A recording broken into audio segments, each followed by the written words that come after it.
పాత్రికేయ మిత్రులందరికీ కూడా ముందుగా నమస్కారాలు తెలియజేసుకుంటూ, ఆ రోజు ఆంధ్రప్రదేశ్ రాష్ట్రంలో ముఖ్యమంత్రిగా చంద్రబాబు నాయుడు గారు 2014, 2019లో పేదవాడి కడుపు నింపాలనే ఆలోచనతో అన్నా క్యాంటీన్ని ఆంధ్రప్రదేశ్ రాష్ట్ర వ్యాప్తంగా ప్రారంభించినటువంటి పరిస్థితి మీ అందరికీ తెలుసు.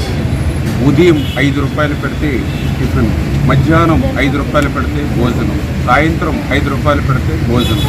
అంటే 15 రూపాయలు పెడితే పేదవాడు రోజంతా కూడా కడుపు నింపేటువంటి విధంగా ఆ రోజు అన్నా క్యాంటీన్లు చంద్రబాబు నాయుడు గారు ప్రారంభించినటువంటి పరిస్థితి. ఆ రోజు కూడా నేను అన్నా క్యాంటీన్ల దగ్గర ఎంతోమందిని చూశాను. ఎవరైతే భవన కార్మికులు ఎవరైతే ఉన్నారో, ఆటో కార్మికులు ఎవరైతే ఉన్నారో, హాస్పిటల్ నిమిత్తం లేకపోతే షాపింగ్ల నిమిత్తం పల్లెల నుంచి పట్టణానికి వచ్చినటువంటి వాళ్ళు ఎవరైతే ఉన్నారో, ఆఖరికి కొన్ని చోట్ల చదువుకునేటువంటి విద్యార్థులు కూడా ఉదయం ఇంటి దగ్గర నుంచి టిఫిన్ భోజనం తెచ్చుకోలేక 5 రూపాయలు పెట్టి అన్నా క్యాంటీన్కి వచ్చి భోజనం చేసినటువంటి విద్యార్థులను కూడా నేను అన్నా క్యాంటీన్ దగ్గర చూశాను.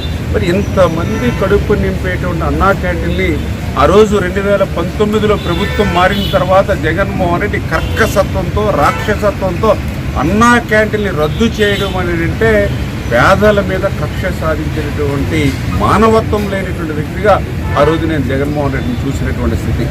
ఆ రోజు కూడా నేను పాలకులలో మరి అన్నా క్యాంటీన్ మరి మూత వేసినటువంటి రోజున నేను కూడా అన్నా క్యాంటీన్ దగ్గరికి వెళ్తే పాపం చాలామంది అన్నా క్యాంటీన్ రోజువారీ ఉంటుందని వచ్చి అన్నా క్యాంటీన్ మూసేశారని అంటే పాపం వాళ్ళ నిరాశగా నిస్పృహతో వెనక్కి వెళ్తూ ఉంటే వాళ్ళని చూసి అప్పటికప్పుడు 4-5 హోటల్స్ నుంచి భోజనాలు తెప్పించి టెంట్లు వేసి వాళ్ళకి భోజనాలు పెడితే వాళ్ళ కళ్ళల్లో చూసినటువంటి తృప్తి, ఆనందం చూసి జగన్మోహన్ రెడ్డి రద్దు చేసిన మొదటి రోజు నుంచి మరి మొన్లీ ప్రజాప్రభుత్వం వచ్చేంత వరకు 5 సంవత్సరాలు మరి పాలకుల్లో అన్నా క్యాంటీన్ను నడిపించినటువంటి పరిస్థితి మీరందరూ కూడా చూశారు.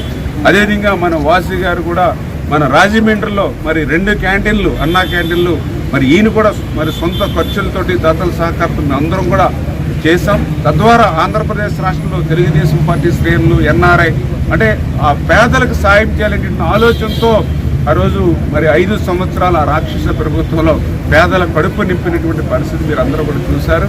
మళ్ళీ ఈరోజు మీ అందరి ఆశీర్వాదంతో తెలుగుదేశం, జనసేన, బీజేపీ ఈ ప్రభుత్వం ఈరోజు అధికారంలోకి వచ్చాక మళ్ళీ అన్నా క్యాంటీన్లు అన్న మాట ప్రకారం రేపు అధికారంలోకి వచ్చిన తర్వాత అన్నా క్యాంటీన్లు ప్రారంభిస్తామన్నా ఇచ్చినటువంటి మాటకు కట్టుబడి చంద్రబాబు నాయుడు గారు చేసినటువంటి మొదటి 5 సంతకాల్లో అన్నా క్యాంటీన్ ఒక సంతకంగా పెట్టి మరి ఆంధ్రప్రదేశ్ రాష్ట్ర వ్యాప్తంగా 250 అన్నా క్యాంటీన్ని మరి ఈరోజు మరి ప్రారంభించి ఈరోజు అన్నా క్యాంటీన్లో కూడా మేము వస్తే ఈవేళ వాళ్ళందరినీ అడిగాం.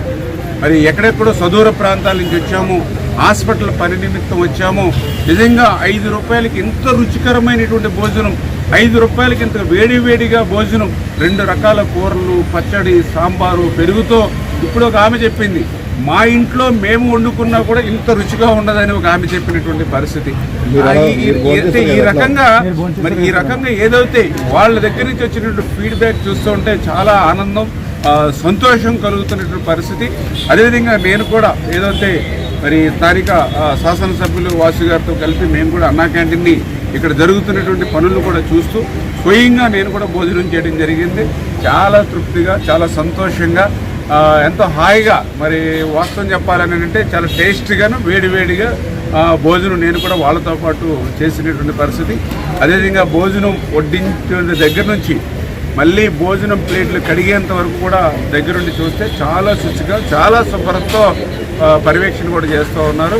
అందుకు ప్రత్యేకించి ఏదైతే ఈ యొక్క అన్నా క్యాంటీన్ నిర్వహణ ఎవరైతే చేస్తున్నారో వాళ్ళకు కూడా మీ అందరి తరఫున కూడా ధన్యవాదాలు తెలియజేసుకుంటూ, ఈ రకంగా పేదల కడుపు నింపేటువంటి ఒక అన్నా క్యాంటీన్ ఆలోచన వచ్చి ఇంతమంది పేదల కడుపు నింపుతున్నటువంటి చంద్రబాబు నాయుడు గారికి, ఆయనకు సహకరిస్తున్నటువంటి పవన్ కళ్యాణ్, నరేంద్ర మోడీ గారికి ధన్యవాదాలు తెలియజేసుకుంటాం.